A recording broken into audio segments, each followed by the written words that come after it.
Season কিন্তু চলে এসেছে তালের পিঠা খাওয়ার, তাই এই সিজনে তালের পিঠা খাবো না তা কি করে হয়, চলুন দেখিয়ে দিচ্ছি। আসসালামু আলাইকুম, তানিয়াস রেসিপিতে সবাইকে স্বাগতম। রেসিপির জন্য এখানে আমার লাগবে 1.5 কাপ আতপ চালের গুঁড়া, 1 কাপ চিনি, লাগছে 1.5 কাপ তাল, আর লাগছে হাফ কাপ সুজি, 1 টেবিল চামচ ঘি, 1 কাপ পানি। এই সবগুলোই আমি আমার প্রয়োজন মতো ব্যবহার করব। এখন আমি তালের যে রসটা আছে সেটা পুরোটাই দিয়ে দিচ্ছি। দিয়ে দিলাম 1 কাপ চিনি, দিয়ে দেব হাফ কাপ পানি। এখন আমি এখানে অ্যাড করে দেব কুড়ানো নারকেল। এই নারকেলটা আমি একটু লম্বা শেপে কুড়িয়ে নিয়েছি, কারণ এটা দাঁতের নিচে পড়লে খুবই ভালো লাগে খেতে। এখন এখানে আমি অ্যাড করে দিচ্ছি হাফ কাপ সুজি। সুজিটা আপনারা 1 কাপও নিতে পারবেন। 1 কাপ নিলে তালের এই পিঠাটা খুবই ক্রিস্পি হয়, এই জন্যই আমি চালের গুঁড়ার সাথে সুজিও দিয়ে দিয়েছি। এখানে আমি 1.5 কাপ আতপ চালের গুঁড়া দিয়ে দিয়েছি। আতপ চালের গুঁড়াটা কিন্তু শুকনা। এখন আমি এটা দিয়ে ভালো মতো একটা ডো তৈরি করে নেব।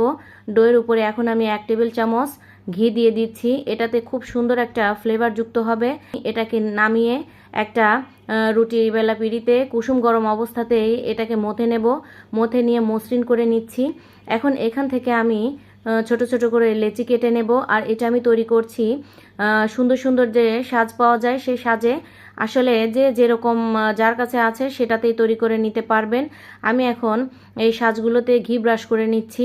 ব্রাশ করে নিয়ে ছোট ছোট লেচি আকারে কেটে এই সাজের উপরে দিয়ে আর একটা দিয়ে চাপ দিয়ে নিলে সুন্দর একটা ডিজাইন উঠে যাবে। আর আপনাদের কাছে যদি এই সাজগুলো না থাকে সেক্ষেত্রে আপনারা রুটি আকারে বেলে বা গোল গোল করে টুথপিক দিয়েও আপনারা সুন্দর ডিজাইন তুলে নিতে পারবেন। আমি সবগুলো তৈরি করছি। আমার কাছে অনেকগুলো সাজ আছে, তাই আমি অনেক রকমের ডিজাইন করে নিচ্ছি। আসলে তালের সিজনে অনেক রকমের পিঠা পুলি তৈরি হয়। আমি আজকে এটাই তৈরি করে দেখাচ্ছি। আমি সবগুলো তৈরি করে নিয়েছি, দেখুন কত সুন্দর হয়েছে। এভাবে আপনারা তৈরি করে ডিপ ফ্রিজে সংরক্ষণ করতে পারবেন। এখন আমি প্যানে বেশি পরিমাণে তেল দিয়ে দেব, কারণ এটা আমি ডুবো তেলে ভেজে নেব। আমি যে তৈরি করে রেখেছিলাম সাজের পিঠাগুলো, সেগুলো এখন আমি তেলটা মিডিয়াম গরম করেই দিয়ে দেব, কারণ এটা ভাজতে একটু সময় লাগবে। আমি সময় নিয়ে ধৈর্য সহকারে উল্টে পাল্টে ভেজে নিচ্ছি।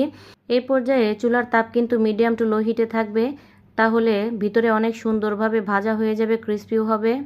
দেখুন কত সুন্দর কালার চলে এসেছে। এখন আমি এটাকে নামিয়ে নিচ্ছি। আর তালের এই মুচমুচে পিঠা কিন্তু সকলের মন জয় করতে যথেষ্ট। আজ এ পর্যন্তই, দেখা হচ্ছে পরবর্তী কোনো ভিডিওতে। আল্লাহ হাফেজ।